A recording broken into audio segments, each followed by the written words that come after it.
നമസ്കാരം, ഞാൻ Sethulakshmi. Chemmanur international jewellers Kaumudi ഹെഡ്ലൈൻസിലേക്ക് സ്വാഗതം. Presented by NCDC. ചോദ്യം ചെയ്ത് വിജിലൻസ്. അനധികൃത സ്വത്ത് സമ്പാദന കേസിൽ അഡീഷണൽ ചീഫ് സെക്രട്ടറി ടോം ജോസിനെ ചോദ്യം ചെയ്ത് വിജിലൻസ്. കൊച്ചിയിലെ ഓഫീസിൽ വിളിച്ചു വരുത്തിയുള്ള നടപടി പ്രാഥമിക അന്വേഷണത്തിൽ 1,19,00,000 രൂപയുടെ അനധികൃത സ്വത്ത് കണ്ടെത്തിയതിനെ തുടർന്ന് കേസിൽ അന്വേഷണം അന്തിമഘട്ടത്തിലെന്നും വിജിലൻസ്. പരീക്ഷണത്തിലെ പാളിച്ച. നോട്ട് അസാധുവാക്കലിൽ സർക്കാർ വാദം പൊളിച്ച് പിൻവലിച്ച 97% നോട്ടുകളും ബാങ്കുകളിൽ എത്തിയതായി റിപ്പോർട്ട്. ഡിസംബർ 30 വരെയുള്ള കണക്കനുസരിച്ച് മടങ്ങിയെത്തിയത് 14.97 ലക്ഷം കോടിയുടെ നോട്ടുകൾ.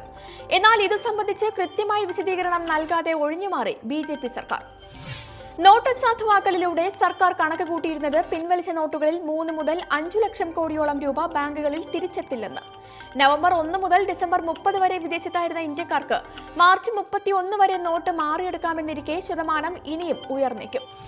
അതേസമയം 97% നോട്ടുകൾ തിരിച്ചെത്തിയെന്ന റിപ്പോർട്ട് ഉറപ്പിക്കാനാകില്ലെന്ന് RBI. കൃത്യമായ കണക്കുകൾ പുറത്തുവിടാറായിട്ടില്ല. കറൻസി ചെസ്റ്റുകളിൽ നിന്നും എത്തിയ അസാധു നോട്ടുകളുടെ വിവരം പരിശോധിച്ചു വരികയാണെന്നും വിശദീകരണം. പാർട്ടിയെ ശരിയാക്കാൻ VS.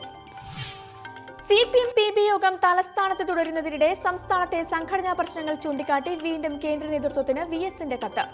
സംഘടനാ സംവിധാനങ്ങൾ ശക്തിപ്പെടുത്തി ജനകീയ സമരങ്ങളിൽ പാർട്ടി ഇടപെടണമെന്ന് VS അച്യുതാനന്ദൻ. മകൻ അരുൺകുമാർ മുഖേന നൽകിയ കത്തിൽ പാർട്ടി ദുർബലമായ സ്ഥലങ്ങളിൽ പ്രവർത്തനം മെച്ചപ്പെടുത്താനും നിർദ്ദേശം. കേന്ദ്ര സർക്കാരിന്റെ ഭരണവിരുദ്ധ വികാരം ഉയർത്തിക്കാട്ടി ദേശീയതലത്തിൽ പ്രക്ഷോഭങ്ങൾ സംഘടിപ്പിക്കാൻ പാർട്ടിയെ ശക്തിപ്പെടുത്തണമെന്നും VS.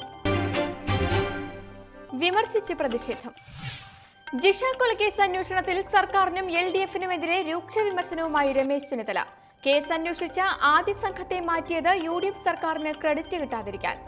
കഴിഞ്ഞ ദിവസം പുറത്തുവന്ന വിവരാവകാശ രേഖകൾ കേസിൽ UDF സർക്കാരിന് വീഴ്ച പറ്റിയിട്ടില്ലെന്ന് തെളിയിക്കുന്നതാണെന്നും പ്രതിപക്ഷ നേതാവ്. സൗമ്യ വധക്കേസിന്റെ അവസ്ഥ ജിഷ കേസിനുണ്ടാവരുത്. ഇപ്പോഴത്തെ അന്വേഷണം കാര്യക്ഷമമല്ല. പ്രതിയെ പിടികൂടിയത് പോലും ആദ്യ അന്വേഷണ സംഘം ശേഖരിച്ച തെളിവുകളുടെ അടിസ്ഥാനത്തിൽ. ജിഷ കൊലക്കേസുമായി ബന്ധപ്പെട്ട് മുഖ്യമന്ത്രി നടത്തിയ പ്രചാരണങ്ങൾ തെറ്റെന്ന് തെളിഞ്ഞെന്നും ചെന്നിത്തല. വിഹിതത്തിൽ വിട്ടുവീഴ്ചയില്ല. സംസ്ഥാനത്തെ സിനിമാ തർക്കം കൂടുതൽ പ്രതിസന്ധിയിലേക്ക്.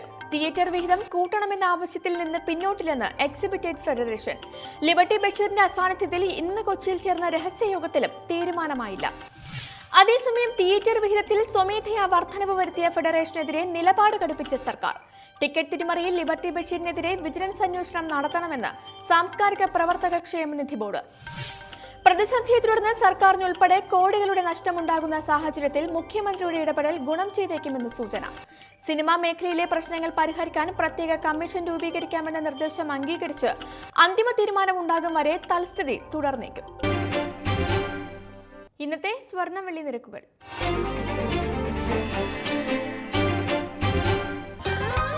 ദുബായ് ഗോൾഡ് ആൻഡ് ഡയമണ്ട് സ്വർണ്ണ വെള്ളി നിരക്കുകൾ നിങ്ങൾക്കായി അവതരിപ്പിക്കുന്നത്